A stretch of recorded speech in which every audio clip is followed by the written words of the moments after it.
Good morning, ladies and gentlemen. This is Talking Point on WESN, your content capital. My name is Sean Michael Small. Once again, I am very glad to be on your screen this morning to talk about the important issues of the day. Of course, yesterday we had quite a bit of a breakdown of the potential liability of PARIA, and our colleague Karen Nurse-Shera, she shared her opinions on where PARIA as an entity might be unable to avoid liability. That is not necessarily to say that LMCS is off the hook. So we wait to see on the report. That is one of the big issues of the day. Of course, crime is another issue that is ongoing, and we will speak about some of the more, I believe, important topics when we have our media ambassador on Monday with regards to soldiers now being arrested, with regards to, well, he did warn us about bandits luring potential victims via social media, and the Facebook bandit situation where the two alleged bandits pointed guns at the police and were subsequently shot. It's a dynamic situation. I have a few questions with regards to that situation, but regardless, it is chilling to note that you might be going to thinking that you might be looking to buy something, from a car to a small electronic device like a used phone, only to have guns put in your face. Crime, of course, is one of the big issues, and we don't necessarily see any end in sight. More importantly, we don't necessarily see any ideas being put forward, anything new brought forward, except the usual consultations, and we will leave no stone unturned, and we will redouble our already quadruple-doubled efforts. It is what it is. One of the other big ticket items that we weren't able to get to yesterday, that is the cost of food. Because in the Newsday yesterday, I believe it was the front page headline, the article was essentially about people saying, listen, we can't budget anymore. We can't tighten our belts anymore. We can't sacrifice and give up things anymore. There's nothing left to give up except for staples and necessities. With at least one person interviewed for that article stating that she doesn't eat meat, whatever meat she can afford, she gives to her kids. And I don't know if it's the same person, I can't remember, but also an account of someone having to walk from, I believe, St. Anne's to St. James, or living in St. James, walking to St. Anne's, because they don't necessarily want to spend the money on transport every day for their job, so that they will have a little extra money in their pocket to afford food. Now, the big question is, in other parts of the world, we're seeing certain items being reduced in price. And there was another article in the same publication, again, it came out yesterday morning, where the Minister of Trade and Industry, well, her take was Trinidadians and Tobagonians need to shop smarter as food prices are too high. And if you just take it at face value, it appears rather cynical, because a lot of people in the public already are having issues with regards to affording basic food items. I know people were going without meat, who are basically just going off of staple carbs and vegetable proteins for a significantly long time. Cheese is now seemingly priced out of a basic food and is now a luxury food, or so it seems. Now, to be fair to the minister, what she said is not without some basis of logic, because the last thing you really want to happen is for a government to interfere with prices unnecessarily, because that causes things to be artificial, and then there will be consequences for that down the road. We set a price, therefore maybe more retailers or distributors, they drop the item, then there's scarcity. Or maybe if the price is set too high, then we will have an overabundance of people going into the market. And there's a lot of ways they could unbalance the economy. So her suggestion is basically, look, we need the people on the ground, their spending patterns, to kind of dictate to the businesses what what they will and will not pay for. That is to say, when businesses want to increase prices, some businesses say, look, we're just passing on cost increases that we can't absorb. We would like to absorb it, but we can't because our margins more or less are small as it is, and they have been small either during this period or way before. So I understand that. But then there are other companies where you kind of wonder, maybe you could still absorb some of the costs. And the key is, in TNT, it seems as though usually the public just accepts price increases. With complaints, people will complain, people will quarrel, but we will accept the price increases. Oh, this brand of fast food goes up, this brand of fried chicken, so I'll buy that fried chicken. Except that one also goes up as well. Eventually, the market will move as the public shows, well, we're still going to spend our money. So what the minister says, there is some basis in that. If companies saw that, look, there is a limit, and it doesn't matter what the cost of your goods are, because really and truly, my brother once told me, he did economics in university. He said, theoretically speaking, as long as people are willing to pay, and as long as you're selling out, theoretically speaking, the price might still be too low. Because people are willing to buy at the price. And that is the indicator that we, the consumer, are giving when we just accept the price increase, pay the money because we want it, and move on with our day. And perhaps this is done in the higher economic bracket more than the lower economic bracket. I myself have actively not purchased certain vegetables. I've reached to the point where I don't necessarily want to buy chicken in small quantities because the price of it just seemed way too exorbitant to me, which is a hell of a thing that chicken became the luxury meat over the Christmas season. But there's some truth to that because, well, at least to some extent, the goods are flying out to the shelves. I've seen an abundance of sweet peppers at $40 for 2. Now, they're nice, they're big, they look great, no blemishes or anything that I could see. But they're sitting on the shelves.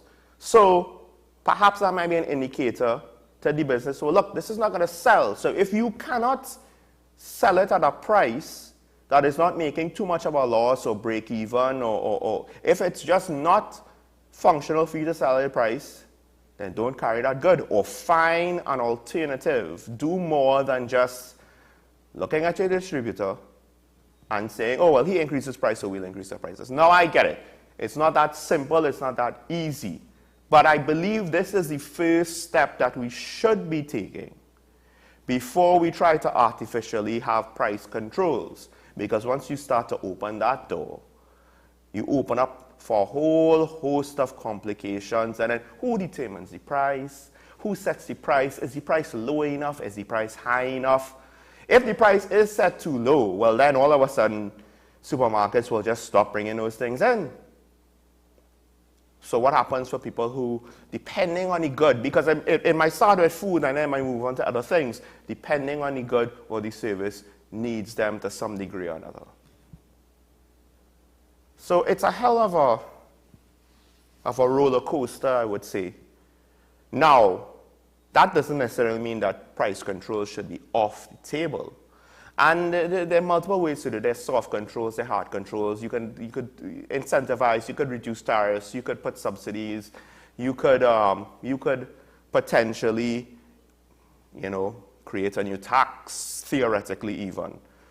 Or you could literally just legislate it to be at a certain price. You could have the price fixed, and then that means that government will have to, constantly reevaluate the price as things in the economy shifts, or you could have it floating based on a formula that will automatically track the price of goods on the global market. That might not always mean that we will have a low price, depending. It's very complex. And again, it's not necessarily something that I would like to do, because once that precedent is set, then perhaps it might become a tool. Or will it work here? We could use it there. The public likes it because it works so well with food, or at least these foodstuffs, etc., etc. Next thing you know, the tool becomes overused in too many facets of our country. Meanwhile, there's also the fact, also yesterday, I think I mentioned it briefly, with regards to the rate hikes. The Regulated Industries Commission is looking, or at least was looking, to consult on increasing the rates of TNTech, saying, you know, higher rates for better service. My co-host yesterday pointed out, well, it was either Keaton or Karen, I can't remember, pointed out, well, why not better service and then higher rates? My question is, if you have a problem with cash flow, why not collecting the money from those that owe it to you? Wouldn't that really and truly, you know, a somewhat rare appearance by Mr. Jack Warner. I say rare because we have tried to invite him on the show to speak with regards to the state of the country in the past, and his spokesperson basically said that he was not looking to be involved in local politics at this time. Now, I don't know if necessarily he's going to change, but he decided to speak out on this. And I can't say that I disagree with him, because at the end of the day, if you have a revenue shortfall because state entities aren't paying their TNTech bill, it seems as though the perception will be, the cynics will say, so the small man has to pay because the government can't pay? Or because the government agency doesn't know how to budget and allocate money from its allocation, from its budget, to pay for its electricity bill? Which one is it? You know, whose responsibility is it that is not being met to pay the light bill? And again, if a state agency doesn't pay the light bill, should not TNTech have the right to cut the power? What is good for the population should be good for any public entity. If the public entity is of critical service, fine. But then that requires a serious explanation to the people. I would think, maybe I'm wrong. Are my assumptions off base? Do I have the story incorrect? And the other thing is, exactly how are we guaranteed to have better service? I need to know more with regards to what do you mean by better service? What are you promising for higher rates? Because potentially I might agree with you if I knew what you were saying, but you're talking like a cheap politician, used car salesman. You're using buzzwords to sell me something that I technically don't necessarily want right now. Instead of giving me your best pitch, you know, I don't need 128 points about why this is good, but I need something tangible. Maybe I missed it. You know, maybe I didn't notice it in the report, but what is it exactly are you promising? And here's the trick in TNT, and perhaps when we get into the conversation with our guests today, we might be able to touch on this, right? What is, generally speaking, the situation with the public sector? Not one of efficiency. Customer service is hit or miss. You might get some great people that will speak to you and guide you and help you as front-facing CSRs in a state entity or public entity. And then sometimes you might not. And I understand that that kind of job is not easy when you're dealing with a large amount of the general public, some of whom might be very much, well, let's just say not necessarily the nicest of customers. And if you ever worked in a CSR type role, you would know chances are you're not limited to just one of those a day, right? If you're unlucky, you could get multiple people like that a day. But you see, the key is not to take it out on the next guy who didn't do you anything. But what happens? What happens? What about merit-based performance appraisals and promotions? We don't really hear about that. Does it happen? Well, we don't hear about it to know. Why am I going to think that TNTech is going to be the one exception where everything is going to work as intended? Everything is going to be efficient and it's not going to be over-bloated because, now their budget is getting bigger. Who knows? Some councillor, some alderman, or some MP might need to have a friend that needs to eat a food, and all of a sudden TNTech looks like WASA. Because that's the thing. I'm assuming to some extent TNTech is not as bad as other entities that we've heard about. But at the end of the day, that's an assumption that I don't really have that much basis on. I'm just hoping, well, because they haven't fallen apart, unlike certain other situations, AFCL, and I would say we might not realize it, but WASA to some extent, the ferry service at one point. But anyway, we have to take a break. So at a time when things are tough and things are tight, I understand what the minister is saying. Hopefully the Minister of Trade, because, hey, food prices, electricity prices, potentially water rates, hopefully the minister still has in her back pocket a plan if we as a society cannot adjust our spending patterns to show more to retailers and distributors that, look, we're not going to accept price increases just willy-nilly. We will have a limit, and you do have to take that into consideration so that we could move forward to a more reasonable state of being. Let's take a break. When we come back, I'm going to welcome our guest, a very, very, very smart individual. He is a consultant in the field. I'm sorry, he has so many titles. He's an organizational development consultant, which is basically to oversimplifies his areas of expertise. We'll have a conversation with him when we come back.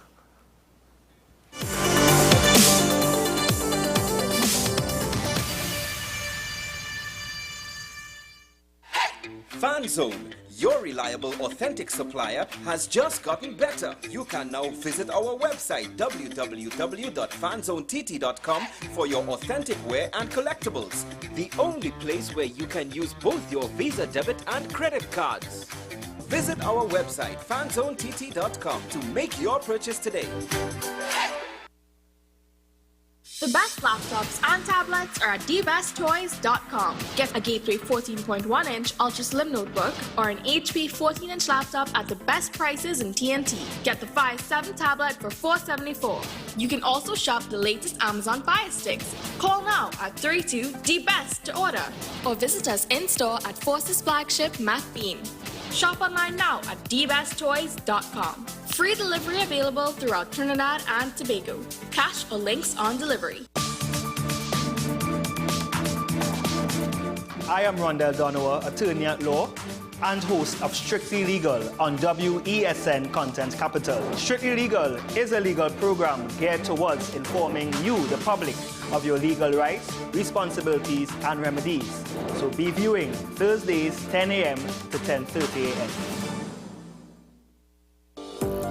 Join me, Sule A. Joseph, as I delve into the day-to-day psychological issues plaguing our society.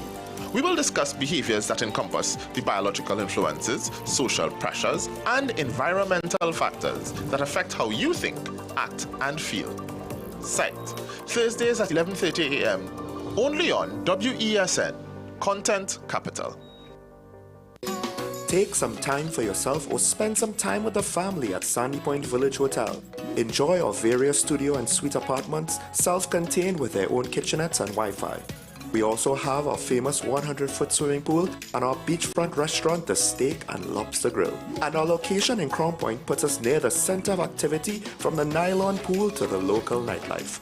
Call us and make your reservations at 639-8533, 389-2378 or email us at sandypointvillagehotel@gmail.com.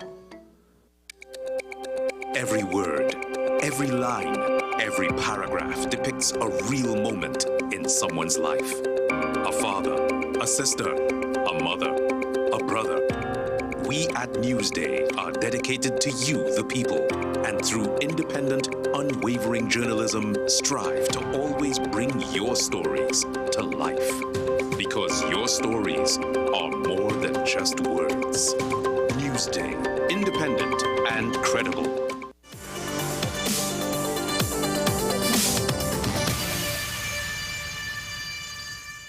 Welcome back to Talking Point, ladies and gentlemen. And I have with me an organizational development consultant, which, with speaking with him and watching his resume, it really seems to be somewhat of an oversimplification of all of the areas he could speak to. But we're gonna concentrate on one main area and then maybe speak about the country as a whole, because he made a very interesting point off air when I spoke to him initially in our first conversation. I am speaking, of course, about Mr. Richard Solomon, who's here with me. Some of you might know him on other media outlets. And Mr. Solomon, first of all, thank you for coming on the show. It is a pleasure to have you. Pleasure to be here, Sean. Thanks for inviting me. And Richard, please. Well, you know, the funny thing is, one of my colleagues insisted that I call her by her first name, so much so that callers would be like, oh gosh, stop calling her Mrs. So-and-so. And then eventually, as time went on, people either forgot that or it was new viewers. And then I was getting called out for being disrespectful, so yeah. But Richard, I will say Richard for now, and if I get any backlash, well, then we're going back to Mr. Solomon. Well, yeah, I'm all right if you get backlash, make the adjustments accordingly. Okay. So first of all, we spoke about this last week, primarily around tourism, but I also mentioned it earlier with regards to the public sector and having to deal with the public. And I was mentioning to you off air, to me, I wonder if there's a chicken and the egg scenario here, because customer service is perceived to be bad in TNT, right? Yeah. It's perceived to be bad. We do hear about when foreigners come in, how great and warm and friendly everybody is, but we, the people that live here, we tend to not necessarily treat ourselves the same. And I do wonder, what is the cause of that? Is it that we lack the skills? Is it that sometimes the customer might be over the top, too ridiculous, too unreasonable with their demands and requests? Because, I mean, I sat in this seat, not for too long, only for about 4 years, I sat in a role like that.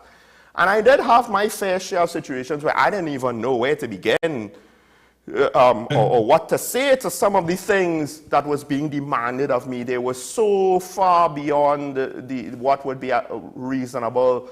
And not only that, but I was left with no room to give a reasonable explanation as to why I couldn't facilitate what they had to do. And then that causes tension.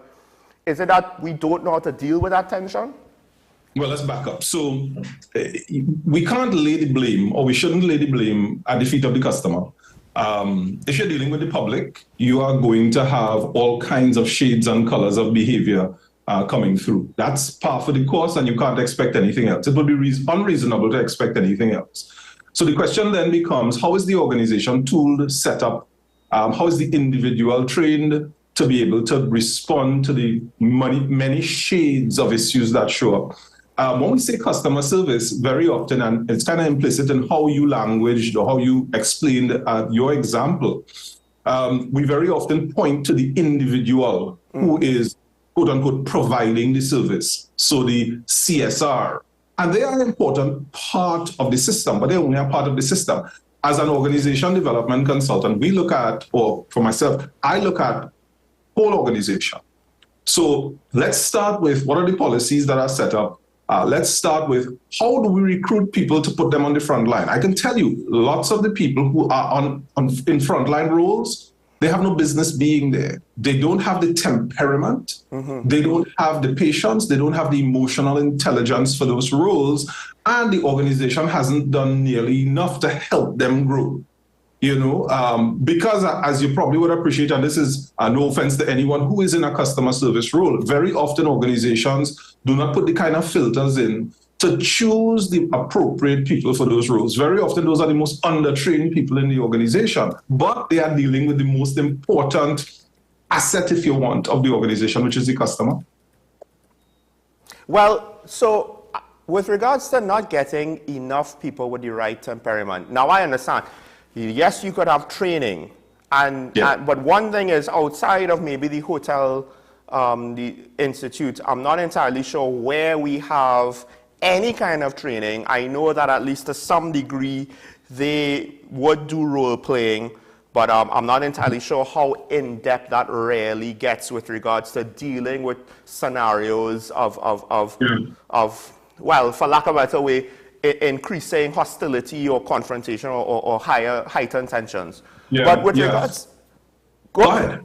No, with regards to just hiring people with the right temperament, is it because perhaps we're a small country, maybe our labor pool is limited, or, I mean, I always say I believe that our labor market has its own challenges and unbalanced situation. The government hires a large amount of people. It causes the private sector to, at times, because I remember small businesses in 2010, including my family's own, was having issues getting people willing to at least apply for the role. Now, perhaps after COVID, Mr. James in Tobago, at least he said that they're getting applicants. So I don't necessarily know what the situation is like now, but could it be that our labor market plays into that as well? It can. Most people don't aspire to a frontline customer service job, and if they can get something that is considered better, they'll probably go for that. I don't know that explains it fully, though, because as a nation, every organization is going to have to hire some people at that level. I think we need to be more discriminatory. Now, you raise a good point. We have 26% of the labor force in Trinidad and Tobago working for the government. That's a really high number, in my opinion. And if you go across to Tobago, that number shoots up to 70 plus or 80 plus %. And therefore, you have many people still in today's world aspiring to a permanent job in the public service. Now, I'm not saying that's a bad thing necessarily, and we'll talk about the service in the public service separately. But it really does create a challenge for the private sector, especially for some of those entry-level jobs sometimes, or just beyond entry-level, because then you can't attract people. I mean, if someone can get, I don't know, whatever they're paid elsewhere for working maybe less hours, or maybe not having the kind of oversight and accountability that the private sector brings, because the private sector has the profit motive, and that's a really powerful driver. If you don't do what you need to do by way of the customer and structure the organization right and keep the cost in a particular place, then you're going to be in trouble as a private sector entity. The government service, the public service, is a lot different, and I don't know that we have the kind of accountability. So the stories, I mean, I don't have to repeat them here. The stories abound about people being able to get away with all kinds of stuff. This is not to say that they don't get away with all kinds of stuff in the private sector, but I think that is to a lesser degree because, again, the profit motive is a big driver. So I don't know if it's about the size of the market or the labor pool as much as it is about the dynamics of the labor market that we experience here in Trinidad and Tobago. Let's not forget, even with all of our challenges, as a nation, we're a pretty rich little nation. Yeah. So what we consider to be a struggle and not a well enough paying job in here in Trinidad and Tobago is really very different somewhere else. So those kinds of issues, I think, play into the dynamics of what shows up on the front line. And then, of course, what is the quality of service that organizations provide to their customers? I mean, that last point there about jobs here, it might seem low paying, but elsewhere it's actually pretty substantial. I find it interesting. I actually think the same about North America. And then I always think that we are kind of like a scaled down mini example to our region, what North America might be to a wider cross-section of the world. That said though, with customer-facing roles, they tend to be entry-level jobs, a lot of them. Now, obviously for like fast food restaurants and clothing retailers, I mean, it is what it is. It's not as though you have a whole host of other roles. Most of it is just going to be people on the floor, people on the service counter. Yes. But could that be an issue when other organizations, larger organizations, more or less treat it as entry-level roles, and you're basically just taking people already, as you said, with the wrong temperament, and you're just putting them, okay, you now have to deal with the majority of our customers. Maybe the high-profile VIP ones will have some executive salesperson to deal with them, but you will deal with the lion's share of the public for our company, and the impression of our company is going to come through you. Go to the world and have at it. Yeah, well, that might be part of it, but I see some discrimination, you know, and when I say discrimination, I mean organizations being more or less discriminatory when they hire. There are some fast food units here in Trinidad and Tobago, businesses, even within the same group of companies, you can tell that there is a difference, and I can't name anyone. Well, I won't name anyone, but you can tell that there is a difference in the hiring. One of our more popular fast food joints, which tends to be the whipping boy for poor service. But even within that group, you can go to other brands and find much better service. So clearly, there is some filtration and some discrimination taking place at the level of the business. It tells me that there are people out there that if hired right, trained right, treated right, quite possibly they can deliver better service. Do we have the right kind of training in TNT? We left that off earlier, but do we have that available? Well, there are a lot of private providers, including our own organization, that do customer service training. Training is not enough, however. So there's no institute, for example, for customer service, as far as I'm aware, in Trinidad and Tobago. I mean, the hotel school, as it's called, both in Trinidad and Tobago, hospitality, they do some of that work. But I don't think training is the biggest missing link. It's a system, Sean. We can't think of this as people simply do not know. Yes, there are things that people don't know how to do, how to language, how to approach things, and therefore it comes over as poor service. So I'm accepting that. But if we approach this as a training problem, because remember, training is about skill and knowledge. So most people, I believe, know how to respond in an appropriate situation. However, if I am not motivated, if I am not held accountable, if I am not rewarded for that performance, so putting all of those together, yes, likely, and then if I don't have the systems to back me up, the likelihood of me responding appropriately or in a way that the customer feels like, hey, I'm being treated well, falls. Even the best service organizations in the world are going to have a small percentage of bad experiences. Right? But people will tell you this number climbs as we align the entire system. And this is where we have a challenge, I think.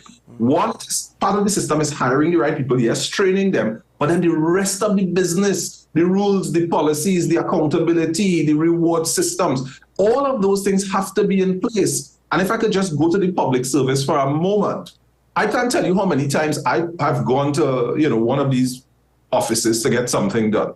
And there's something that is blatantly wrong. I mean, whatever it is, you have one person on the counter, the line is out the door now in a tent since COVID-19. And there's no response. What you see is four people over in a corner having a conversation. Now, I don't know what they're talking about. Maybe it's important and maybe it's related to what the customer is experiencing. But there's no relief for us. And sadly, we have seen this in other places as well, even in the private sector. So this raises the issue of who's managing those people, who's managing the front line. You see, because that is, if that is not being properly managed, the customer is going to have a bad experience, and it cannot just be about that one person who is now overwhelmed and quite possibly frustrated and short-tempered, having to deal with frustrated and short-tempered customers. You can only imagine what comes out of that. So this is beyond just the individual on the counter. My own position is if you don't align the business, whether it's private or public, to serve customers well, you're going to have poor service. Well, I want to cite an example before you come back. Go. There's a case in Tanzania where the tax authority, they focused on improving the quality of service. They didn't increase tax rates. And they were able to see a 5.5% increase. The economy didn't really change significantly, but a 5.5% increase in tax collection simply by improving the service. People don't want to have to pay. People already don't like paying taxes. I'm using it as an example.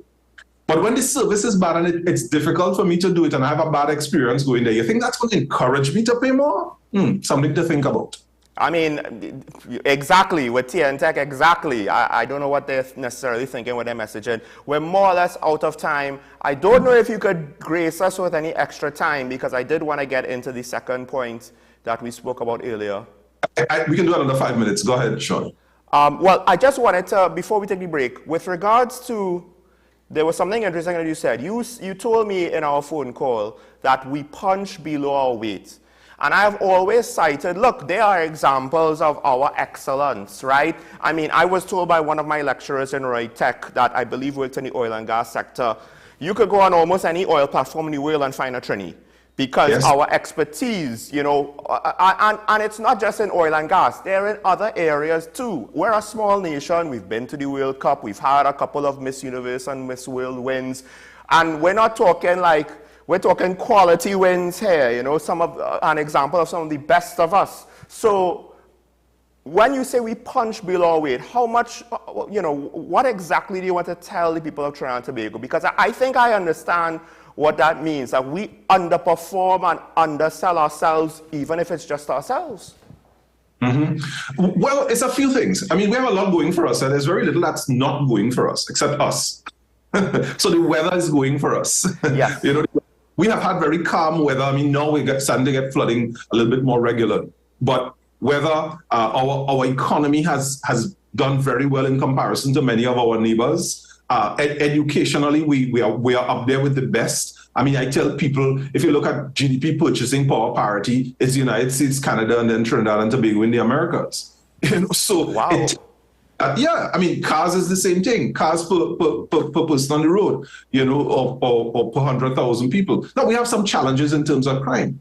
But I think it's a few things. One, we do not see ourselves the way we could be. So I'll use myself as an example. My business, development consulting, we've worked with companies now in 44 countries. When I tell people that locally, they're like, wow, what's the big deal? The world has 100 and how much? Almost 200 countries. You know, what is to stop us from reaching out? But if you look at, for example, reports from the World Economic Forum, one of our greatest challenges is market size, not our market size, but the market size that we reach into. Now, I'm seeing companies doing better at that. So that's one. Two, tourism. I mean, Tobago is our tourist, you know, sort of center as it, but Tobago is not doing nearly as much as it otherwise could. I've been to most of the countries in the Caribbean, and I can tell you, Tobago is superior in terms of what is there. There's so much history. There's so much there that is not being exploited anywhere near to what it otherwise could. Yeah, and I think that has a lot to do with who we are as a people. One of the challenges is that we've gotten complacent. We have no wars to fight. We have no colonizers to push out. We've done all those things. We have money. We've had money in this society. And when people tell you they are poor in our society, that means something very different to poverty in other parts of the world. So there isn't a battle to fight. And quite frankly, leadership in this nation, I think we need a bigger vision for the nation. As a matter of fact, let me go this way. I think we need a vision for the nation. I don't know what that is. We need something to aspire to and then begin to align the country to that thing or whatever those things are. And I don't know that we have that. I can't tell you what that is. And I consider myself to be one who pays attention to these things. So way below what we otherwise could. We are talented people, there's no doubt about that. We're educated people, no doubt about that, but we're also a very complacent people. Well, and I think that is largely responsible. Well, Mr. Solomon, we're more or less very much out of time. I will say this, quite a few things that you said there, I 100% agree. I have mentioned, here and there over the course of the last year and a half, 2 years. So I'm hoping to follow up on quite a lot of this conversation, but we're out of time. I want to thank you for coming on Talking Point again, and we will hope to see you soon and somewhat often in the future. Thanks, Sean. Appreciate it. Thanks for having me. Thank you. All right, folks, we have to take a break. When we come back, we'll wrap up the hour just with my final opinions and a couple other stories of the day. Stay tuned. This is Talking Point on WESN, your content capital.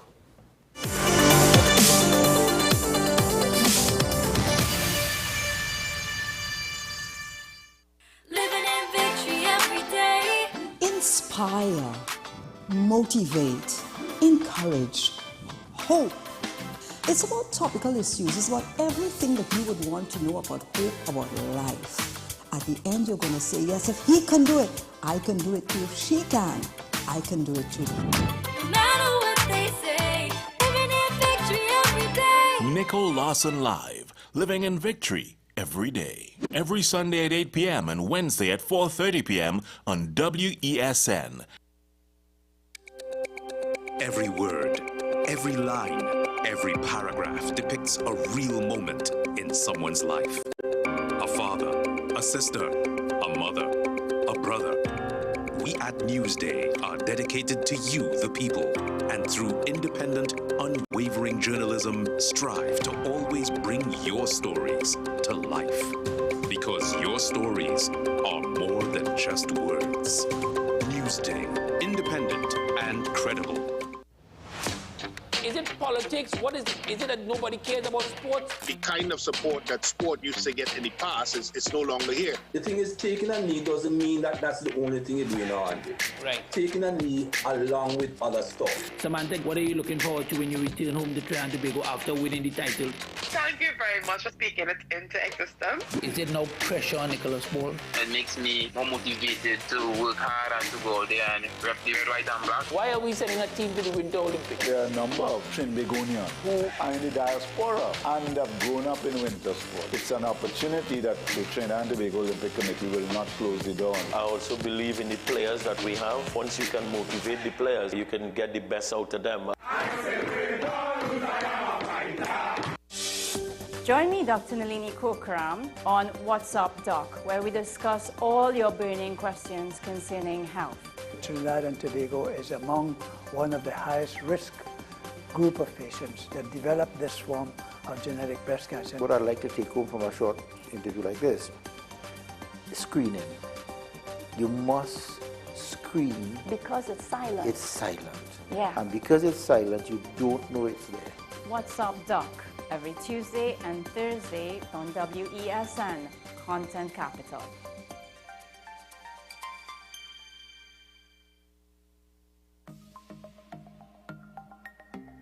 Knowing how to tell authentic is as easy as 1, 2, 3.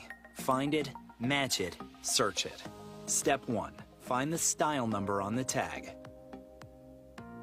Step 2, match the style number inside the jersey with the number on the tag. Step 3, search it. A quick Google search of the style number will verify the jersey is authentic when the search results match the jersey being searched. Don't be fooled by counterfeit jerseys. Before you buy, remember to find it, match it, search it. Fan Zone, 2 locations nationwide. Center City Mall, Chaguanas and Movietown, Port of Spain. Nationwide delivery available. The issue, the continued rise in the price of flour and its impact on the cost of living in Trinidad and Tobago. How should we go about it? I want to ask you what has been revealed to you about the state of vulnerability in the country because of this exercise and because of what we're going through. Is the government losing the war on the vaccine front? The discussion should revolve around the common good for the greatest number of people in Trinidad and Tobago. How do we inculcate a sense of respect and regard for people who may not be of your own political ilk or persuasion. The communities are now being used by political opportunists. So when the tables are turned, it's the same way. Okay, this has been 10 questions. I'm Andy Johnson, and we'll see you next time.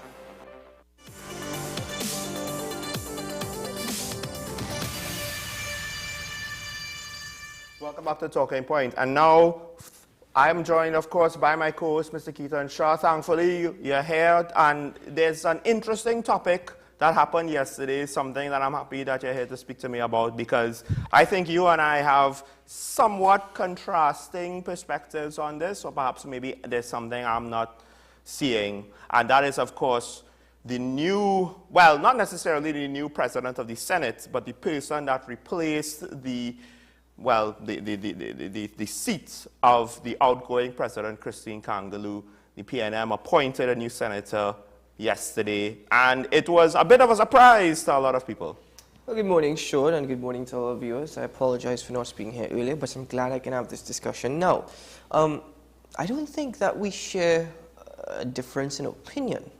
I think what it is that it took me by surprise, it took me by shock. There were rumors circulating, but rumors are rumors. You only can confirm it when it actually happens, and it did. Now, Nigel de Freitas is now the new president of the Senate. He was elected yesterday, and his first duty was to swearing the individual who's taking his position. He took over Christine Kangaloo's position, and Rishi Sukai, a businessman from Shogunas, has taken over the position left vacant by Nigel de Freitas, who, of course, is president of the Senate now. And it took me by surprise. I was rather shocked. Sorry, you looked a bit confused. No, because isn't Mr. Sukai just a senator? Sorry? Isn't he just a senator? Who's that, Rishi Sukai? Yeah. Yes, so he's taken over the seat left vacant by Nigel de Freitas, who has now a senator. Oh, okay, okay, you understand. Right. And Nigel de Freitas actually, he served as the minister, the junior minister within Land, Fisheries and Agriculture, so he has to resign that position as well. But again, it took me by surprise, it took me by shock. It's not something that I was expecting, and why is say that? The least. From the sense of Rishi Sukai, it was of my opinion, based off of every conversation that I had with him, that he was more, even on this program, he was more neutral. And at times, if I'm being very honest, I thought he took a stance that was not favorable to the government. I did not actually associate him with any one political party. There are those out there who made the association with the United National Congress solely because he's of East Indian descent. Yes. And that is an issue that they'll have to deal with now. Would the area where he is based in, whether professionally or where he lives, could that have something to do with it as well, or? Yes, but I think what it is more so is the fact that he was of East Indian descent. Obviously, that comes first, yes. People thought, you know what, this individual, he's part of the United National Congress, you know, or because he was head of the Shogunas Business Chamber, of which he resigned yesterday morning, because of his position, because of his ethnicity and his background, okay, he's a UNC. So this is why it didn't take me by surprise, because I didn't associate him with that. It just took me by surprise due to his rhetoric. Usually when we spoke to him on this program, or usually when you heard him speaking within the press or the media. However, though it took me by surprise, I agree with what has been said before I've been able to express my opinion. I thought it was a brilliant move by the PNM. I genuinely think... And this wouldn't be the first time we've seen a move quite like this. Yes. Because when they appointed the Commissioner of Police, then Gary Griffith was associated essentially with the other side of the aisle. He was a former government minister under the People's Partnership. Right. The reason why I thought it was a brilliant move on the part of the People's National Movement is that whilst I don't know any ties, and he's refused to actually comment on previous ties with the People's National Movement. In fact, Rishi Sukai said that if called upon by any political party to save Trinidad and Tobago, I would have done so. I just want to point out, what I was implying to was the fact that it's somebody outside, or seemingly outside of the party. Not that I'm implying Mr. Sukai was a member of the UNC somehow. But the reason why I think it was a brilliant move on the part of the PNM is not because it probably would have taken everybody by surprise, but because of the entire, need I say, disharmony and the level of racism, especially within politics in Trinidad and Tobago, to bring in an Indo-Trinidadian into the People's National Movement, especially as a senator, is an absolutely brilliant move. He's a young individual. He's sharp. He's very intelligent. And he's an excellent speaker, very good with speech. And therefore, I think it's a positive. It's a bright, young man who has now the ability to hopefully speak beyond his previous position. With that being said, I'm still rather surprised because what it does now is that it stifles his ability, though. This is the thing. Whether or not the United National Congress has said they're not concerned with Richie Sukai, because according to opposition senator Wade Mark, the United National Congress doesn't see Sukai as a threat, and I quote from the opposition senator, we are going to bury the PNM whenever Dr. Roy calls a general election, and Sukai or no Sukai, it will be Sukai when we decide to deal with them at the next general elections. This is our position on this matter. We are not concerned about Richie Sukai. I think the biggest loss here for Richie Sukai is that he will not have the freedom of speech and he will not be able to express his entire opinion or true opinion now that he's taking directives from leader of government sciences, Dr. Amory Brown. I think that is the biggest downfall. So, and we're yet to see what came out of the PNMs, not the government's media meeting, right? I don't know if there's going to be a change in communication style, and perhaps that might be part of the puzzle of why Mr. Sukai decided, look, I'm willing to serve in what is essentially a very split political system, very contested or combative political system. Because, like you're right, he has more or less declared for a side. Even if he wants to have an independent, objective view, he has declared for a side. So that perception now is going to be on him. And we already saw, I think, another similar situation might be the appointment of Reginald Armour as the AG, and how that has kind of, in part due to his own doing, it has now kind of the perception and the focus of, okay, now you're a government guy, and look, and you're potentially perjuring yourself in this situation because of accepting your role as AG now and your involvement in the case prior, etc., etc. So it's not to say that the same thing that happened to Mr. Armour will happen to Mr. Sukai, but the potential is there, the platform now, how people perceive you, and the antagonism that he's going to potentially face. And you have to ask yourself, is it worth it? I think if we had the time yesterday, one of the things Karen was looking to speak about was the fact that finding a good candidate for the president of the Republic of Trinidad and Tobago is difficult because, to an even greater extent, you would argue that scrutiny on that role, on that high-profile position, might turn away the independent, highly qualified individual. So his choice to come into this situation, I find, is very interesting.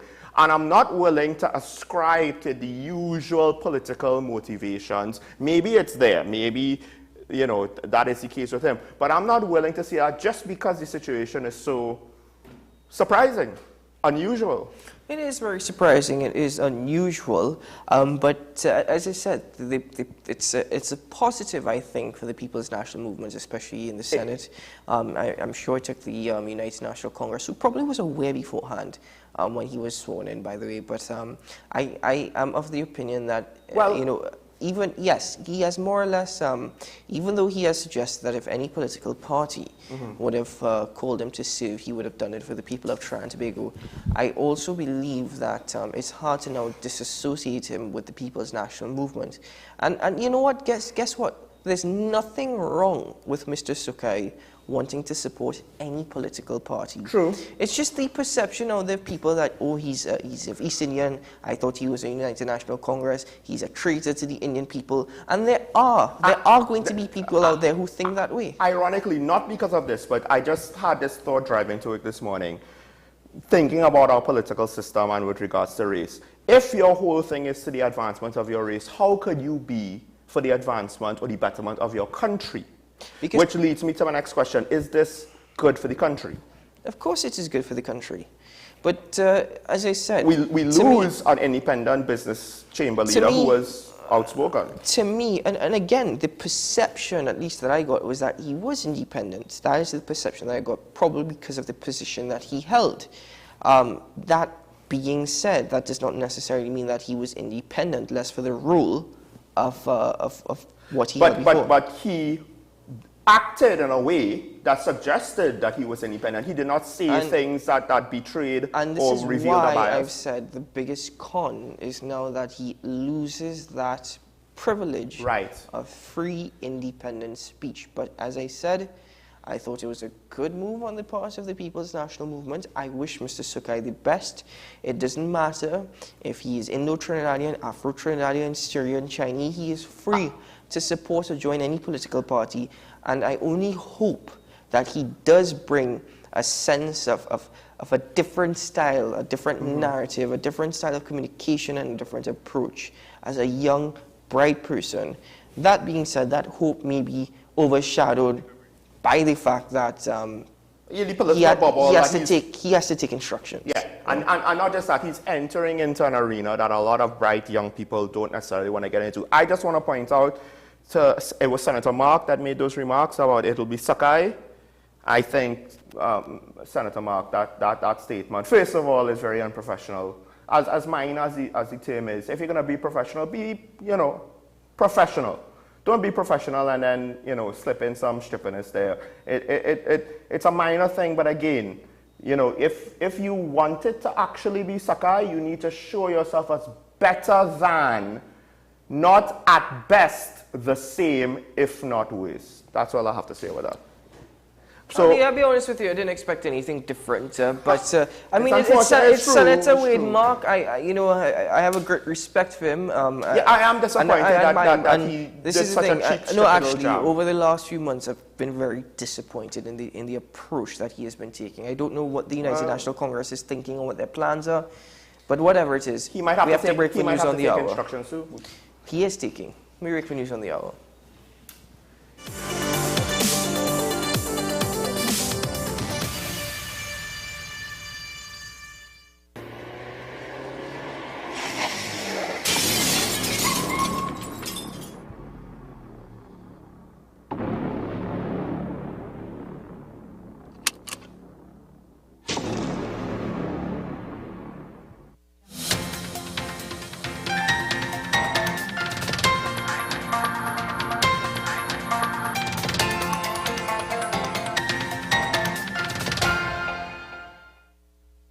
Here's your WESN News on the Hour. I am Denise Martin. Thanks for joining us. Here are the headlines. Opposition condemns Prime Minister's attack on the media. 8 police officers detained for FUL fraud.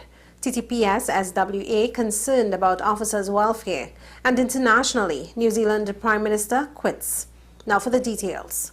The UNC is condemning Prime Minister Dr. Keith Rowley's denial of access to his media briefings to 2 specific media houses which he did not approve of. In a statement, the party PRO, Dr. Kirk Mayhew, said that together with the nomination of Christine Kangaloo as president, this constitutes a further attack on democracy and a dangerous step towards the PNM's long-held ideal of a one-party totalitarian state.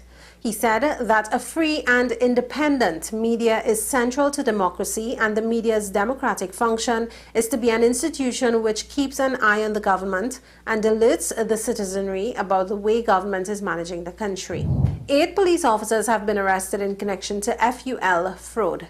The TTPS confirmed that the arrests were made relative to the ongoing firearm users license investigation. While in immediate response, President of the TTPS Social Welfare Association, Gideon Dixon, says the matter could have been dealt with differently with the welfare of the officers taken into consideration. We are fully aware that is an ongoing investigation, and the 8 officers were in fact on actual duty. So most of them were on actual duty or heading to duty.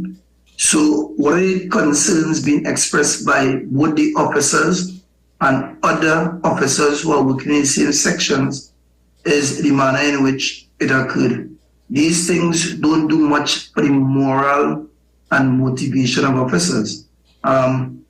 We feel that it could have been dealt with differently. He admits that trust in the TTPS would continue to wane, but the public can be assured that justice will be served even within the police service. Trust and confidence in the police service continues to be an issue engaging both the upper management of the organization and those who are out in operation. We believe that these actions by our own in policing our own signifies that we are not fearful of policing our own. All right? So the public could be assured that if you make a report, our officers will engage the process, and if there is sufficient evidence, we are going to bring our own before the court. In international news now, Jacinda Ardern is quitting as New Zealand Prime Minister ahead of this year's election, saying she no longer has enough in the tank to lead. The shock announcement comes as polling indicates her Labour Party faces a difficult path to re-election on October 14th. Ms. Ardern choked up as she detailed how 6 challenging years in the job has taken a toll. Labour MPs will vote to find her replacement on Sunday. Well, that was your news to the hour on WESN. I am Denise Martin. Thanks for watching.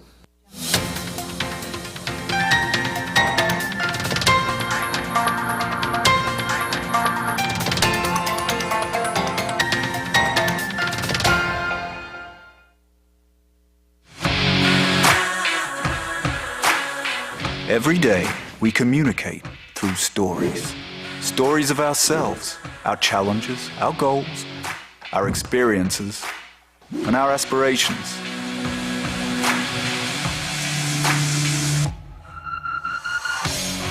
Storytelling is an art that we have mastered. WESN Film Studios comprises a collaborative team of experts with extensive industry experience locally, regionally, and internationally.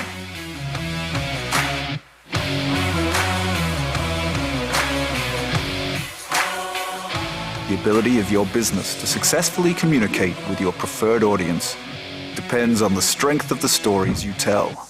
Your vision should be communicated in a high-quality, professional, and creative way.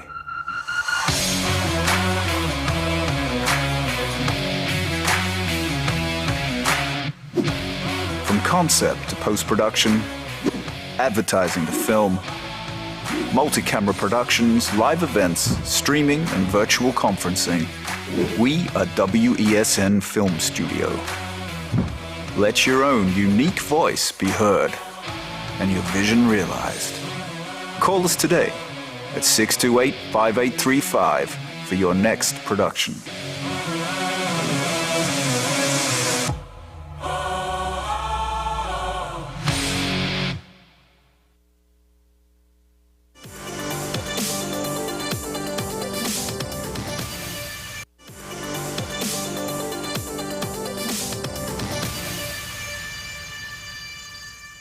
Welcome back to Talking Point, ladies and gentlemen. Of course, now is the time we open up the phone lines. We want to hear from you, the viewer. You could speak or give your opinion. Maybe you disagree about something that was said during the course of the show today, or if there's something that we haven't gotten to that you want to bring up, that's fine. You could mention that as well. Of course, we only have one phone line functioning right now, so we would advise all our viewers, please call in early. Don't wait until the 11th hour to call.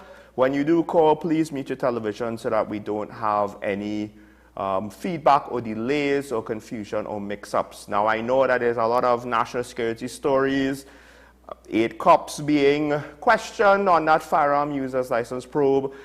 We could speak about that if you want to comment on it, especially, and give your opinion, but we're saving that technically for when we have the media ambassador on Monday to get his opinion on the matter, on that and other national security questions. But call in. The number should appear on your screen if it has not already. Call in. Let us hear what you have to say. And Keaton. Sure, Michael Small. I mean, we didn't have our usual banter for the morning, so while we wait, I must admit, today was not as nice as yesterday. Possibly, in the sense that I was actually looking at your interview for quite some time. It was actually a pretty good interview. I think whilst it's good to have these conversations... well, I meant the drive to work, not necessarily the show. But I know what you meant. But okay. Interestingly enough, this morning it was not traffic that kept me back at all. Traffic was actually rather smooth on the highway this morning. I got it heavy. Yeah. I actually got it heavy. That is very interesting. When I get it smooth on the highway, you get it heavy from your journey, which you live what, about 10 minutes away? I live 5 minutes away without traffic. That turns into 20 minutes or more with traffic. We have a caller on the line from Claxton Bay. I'm not laughing about having the call. I'm laughing about something else that just happened in studio. But let's take the call first. Good morning, caller. Hi, good morning, Keaton and Small. Morning. Yeah. Good morning. I think Keaton did misunderstand me yesterday with the question that I asked. That what I wanted to know is which company was involved with pulling the plug from Paria or LMCS. That I didn't hear from Ms. Tishera. She was spoken only to because the commissioner directly was asking Mr. Lawrence Maraj that same question. Who pulled the plug? And he couldn't say. He was only saying that it didn't have a supervisor. When you say the plug, supervisor, then the work supposed to see. When you say the plug, do you mean the plug that was stopping the pipe, or are you speaking rhetorically? Okay, the caller's gone. So he was asking again the question about who pulled the plug. Was it LMCS or Paria? And I don't think it's that we misinterpreted the question.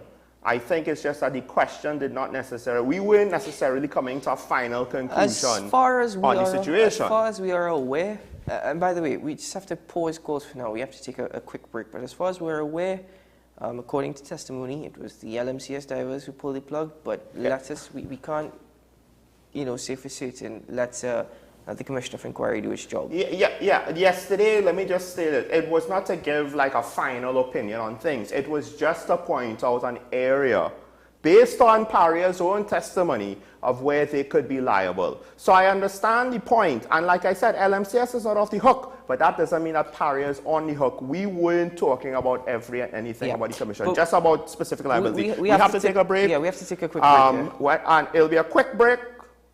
Director, when we come back, we'll take more phone calls after this.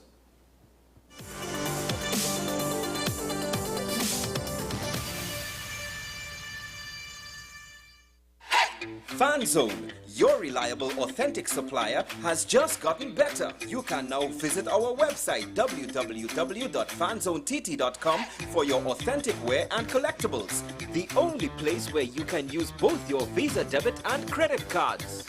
Visit our website fanzonett.com to make your purchase today. Join me, Sule A. Joseph, as I delve into the day-to-day psychological issues plaguing our society. We will discuss behaviors that encompass the biological influences, social pressures, and environmental factors that affect how you think, act, and feel. Site, Thursdays at 11:30 a.m., only on WESN, Content Capital.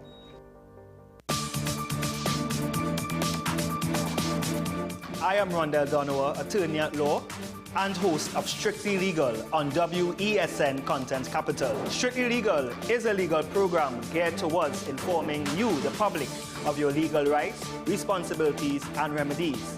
So be viewing Thursdays 10 a.m. to 10:30 a.m.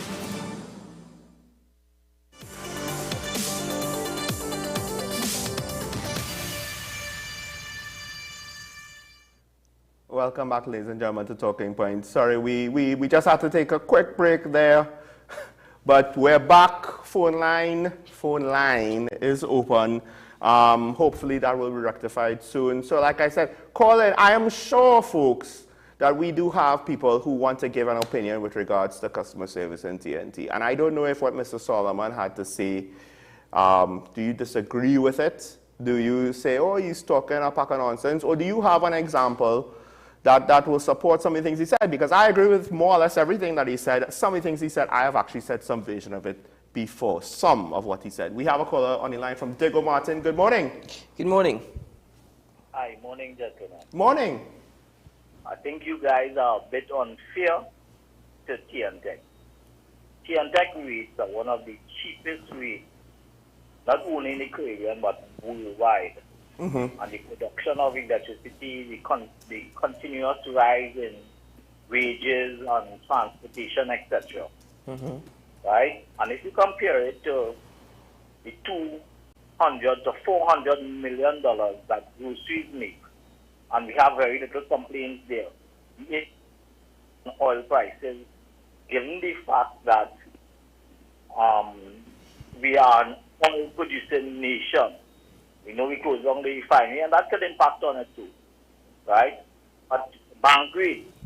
So, we have to think about both sides of the coin. No, you're absolutely right. But when you say that y'all are unfair, are you referring to Sean and I? No, I spoke about TNT. No, because the reason... Your program is far-reaching.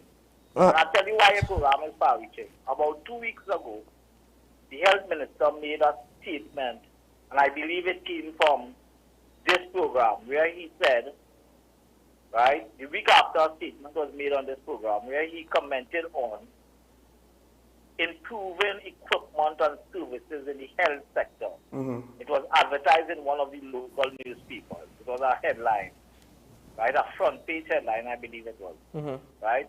So when we make comments, we have to make sure that we fairly balance. Yeah. You know what I mean? Yeah, so, no, you're right. Yeah. Yeah. All right, thank you. Thank you. Caller, I think your point, the point is a good point. The point that our electricity rates are really cheap is a good point. It's a very fair point. But at the same time, I don't disagree with the caller in his position.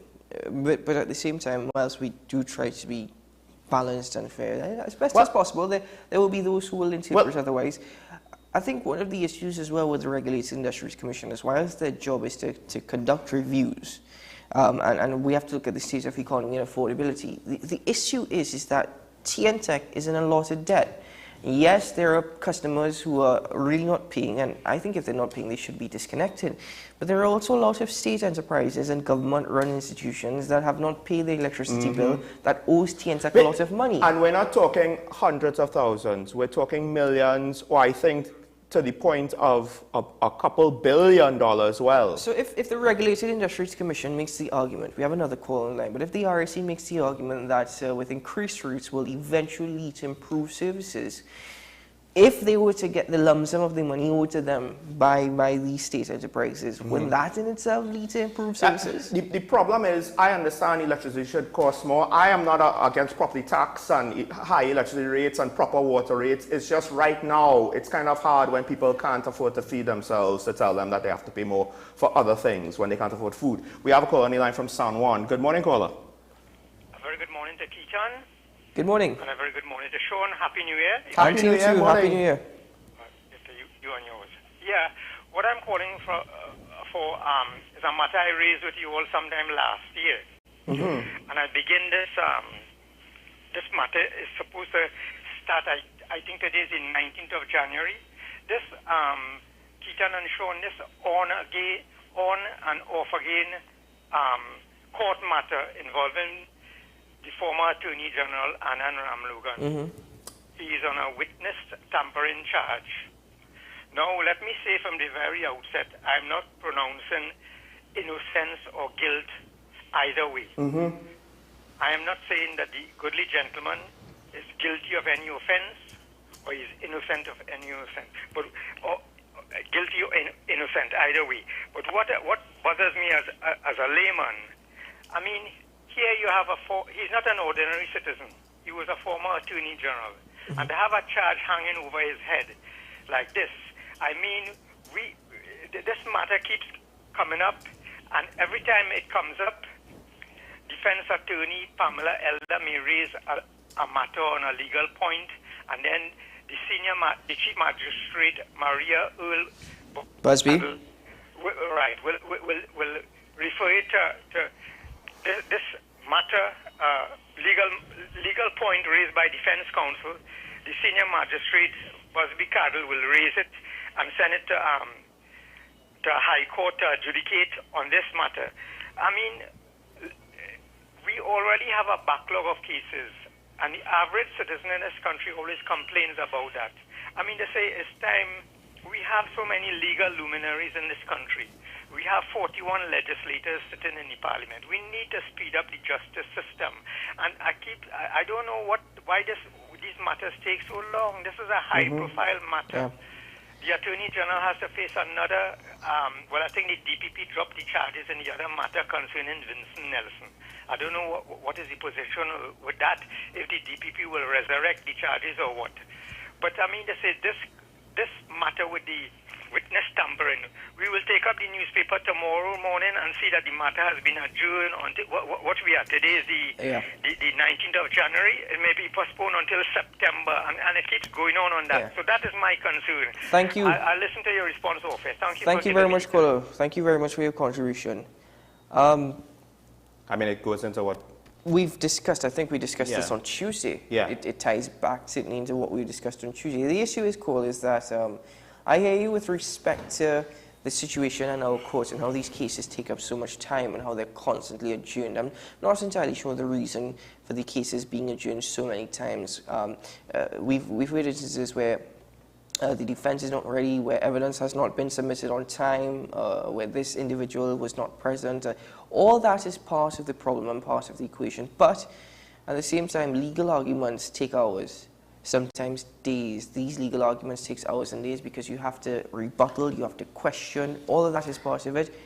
And quite frankly, our system here in TNT is at a low. I mean, the example that you're using, you know, fair enough, but at the same time, I also believe that if wrongdoing has been committed and there's evidence to suggest such, that needs to be heard. Yeah, days should not be years.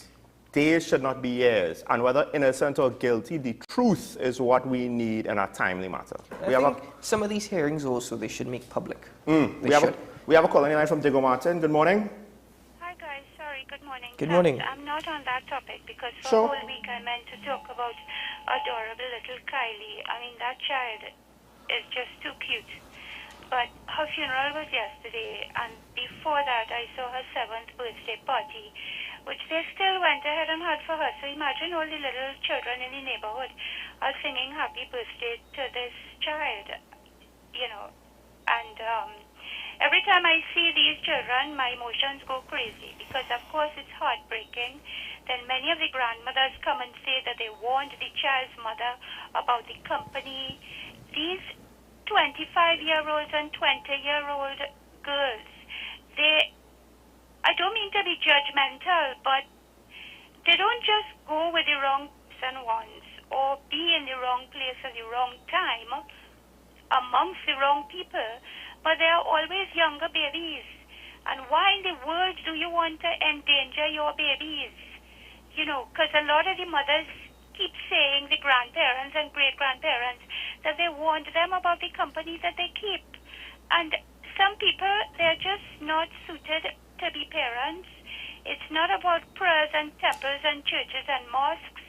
For the millionth time, I have to reiterate, people are responsible for raising their children. If you do so with no morals, ethics, and values, this is what you expect. Children learn what they live. I'm not going to talk about Heinz or even Gopi Schoon, because I saw her the day after you all schmoozed with her, but I will leave that for now. Thanks, bye. Now, here, caller. Day after we schmoozed with her. Perhaps not the best word to use, caller, from Digger Martin. I know you have your opinions, but we don't schmooze with anybody. But I hear you nonetheless. Overall, I agree with the point that you have made. I am of the opinion that, and I'm sorry, Sean, it's just that I think in Trinidad, if you see how some of these parents, and I can't speak to the wider Caribbean, but in Trinidad and Tobago, if you see how some of these parents interact with their children or deal with their children, speak to their children, act with their children, it really makes you wonder, they don't care to be mothers. They don't care about their children. And I'm so sorry, but that's me being practical. I'll comment after. We have a call on the line from Shogunas. This should be, I think, the last call for the morning. Good morning, caller. Good morning, gentlemen. Morning, morning. I see you all agree with everybody, even when they say the opposite, because you had your guest this morning, who everything here he said I disagree with. I have repeatedly explained to you the problem in Trinidad is we don't enforce our laws. And we have a system with ministers who, if they do their job, we will not have this problem. I don't know how much time I have to say. Of course, every time I say it, you agree with me. Then when somebody comes and says the opposite, you agree with I them. don't think he disagrees with you, what the guest this morning said. I don't think it's mutually exclusive what you say and what he says. Really? Yeah? Something what he say. Well, very point. Did he blame the minister, the prime minister? Right? No. Is the prime minister in charge? He put a minister in. Well, that was, he was generally saying, okay, the country lacks vision, but... Annual administrative report. Did he say anything like that? No, but what he said did not disagree with the general reasoning of what you said. What is the solution? What you saying? I think, Professor, He blame the people. if I may, this... I have quoted from the Talmud, the Bible, and what. No, but a lot of what you he's... government. You're saying that we're not enforcing the rules. He is stating how these things are being run, which is basically indirectly stating the proper mechanisms and structure and rules are not being followed. We don't want him directly. Professor, if I may just say, He who is I think the conversation you should have listened to wholeheartedly, because it doesn't apply only to the public service, it applies to the private sector as well. And furthermore, have a good day, Professor. And furthermore, how many times you have to repeat yourself? Well, I suppose every time you call in, you will... No, but hold on. Every time you call in, you will have to repeat the same point about annual administrative reports, about public service, about this and that. So if you are thinking that we are ignoring your point or not accepting of your opinion, I think you're wrong. But the thing is that we're still going to continue to have conversations because not everything in its entirety is linked to that. Furthermore, you're free to call in and repeat yourself if you want to. I'm appreciative of you constantly reminding us of one of the major issues. And quite frankly, I admire your, I suppose your... Persistence? Persistence, yeah. The thing is, the annual administration, I get the point, I understand the point, but there are other aspects of that line of thinking. Yes, one of the big things is by not having the major reports of each ministry, a lot of these things, a lot of these breakdowns of management and structure and supervision can happen. But we don't always have to point to the one big thing. We could point to the general aspects of the fact, and that's what the guest was pointing out, that he is seeing the breakdowns of proper management and workplace structure when you only have one customer service rep and you have other people. Maybe they're not customer service reps, maybe, they have other tasks. He's not saying that they're just not doing their job or not doing the work, but it would be a breakdown of management if you constantly have a line going out the door. You only have one CSR, you have other people with no work to do, and you can't figure out how to manage your HR or enforce the rules of, hey, you all need to be working on your job, not gossiping and liming. So there are different aspects, different sides to the same coin. It's not mutually exclusive, but I hear what you have to say about the annual administrative reports, and it's a point that maybe does not get enough play, get enough credit, but to some extent the government isn't doing it, and the government before them didn't do it, and they're not going to do it. And when we say lack of transparency and accountability, that's more or less included with a lack of annual administration reports. With regards to the death of little Kylie and the point of the mother, the grandmother saying that the mother was with the wrong crowd, Keaton, don't you think there seems to be like a high incidence of things that are happening with regards to the young lady that was shot outside of Bricks? And I believe there were a few others. I can't remember offhand, but I feel as though this is turning up more and more often. I feel as though that we're absolutely going nowhere. You would think, again, CBS says they need evidence. I keep asking, listen, a lot of these things are caught on camera. A lot of these things are posted to social media. The TTPS is monitoring social media now and conducting sting operations, and quite frankly, I think that's excellent. I salute them for that. Well done. But at the same time, there's a lot that is also being posted to social media. Where are the investigations in relation to that? Unless questioned by the public, the police do not say anything. With respect to these shootings and killings, a lot is being caught on camera. Again, people are becoming brazen, not wearing face masks.